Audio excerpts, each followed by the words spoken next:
மக்களே, colour fish வளர்க்குற எல்லாருமே மீன் வேகமாக வளரணுன்றதுக்காக நைஸ் வார்ம்ஸு, பிளட் வார்ம்ஸ்லாம் கொடுப்பாங்க.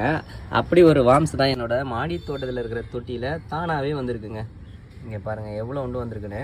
இந்த மாதிரி நைஸ் வார்ம்ஸை மற்றவங்க எப்படி எடுக்கிறாங்க, எங்கேருந்து எடுக்கிறாங்கன்னு தெரிஞ்சுக்கலான்னு ஒரு மீன் வளர்க்குற அண்ணாவை போயிட்டு கேட்டேன். அவர் சொன்னதை கேட்டு அதிர்ச்சி ஆகிடுச்சு. என்னென்னா, அழுக்கான தண்ணீரில் ட்ரைனேஜில் கழிவுநீர் கால்வாயிலிருந்து தான் எடுக்கிறதா சொன்னார். அது மட்டும் இல்லைங்க, அந்த கழிவுநீர் கால்வாயில் மனித கழிவுகள் இருந்துச்சுன்னா அதில் தான் நிறைய இந்த மாதிரி சிகப்பு கலரில் கூட்டம் கூட்டமாக பந்து மாதிரி சுட்டிக்கிட்டு இருக்கும் அப்படின்னு சொன்னார்.